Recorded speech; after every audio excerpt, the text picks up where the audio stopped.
daerah dan kondisi yang musibah seperti ini banyak kendala, banyak tantangan, tapi itu menurut kami ada sesuatu hal yang harus kita hadapi bersama-sama.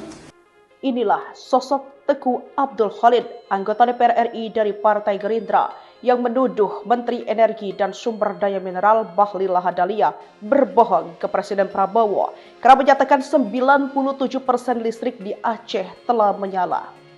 Namun saat laporan tersebut disampaikan, mayoritas listrik di 18 kabupaten atau kota yang terdampak banjir dan longsor masih dalam keadaan padam. Teguh Abdul Khalid menilai laporan tersebut tidak akurat. Saat ini, baru 60% listrik menyala di 18 kabupaten kota yang terdampak banjir dan longsor di Aceh. Saya minta seluruh menteri untuk melaporkan data yang benar kepada Presiden. Jangan bohongi Presiden, sehingga beliau bisa mengambil kebijakan yang tepat dan benar untuk rakyat, ujar Khalid melalui telepon pada Selasa 9 Desember 2025. Teguh Abdul Khalid biasa dipanggil dengan Khalid lahir pada 25 Februari 1970. Pendidikan mulai dari SD hingga S1 dihabiskan di Aceh. Karir politiknya diawal dengan menjadi Ketua DPR Kota dari PBR 2004 hingga tahun 2009.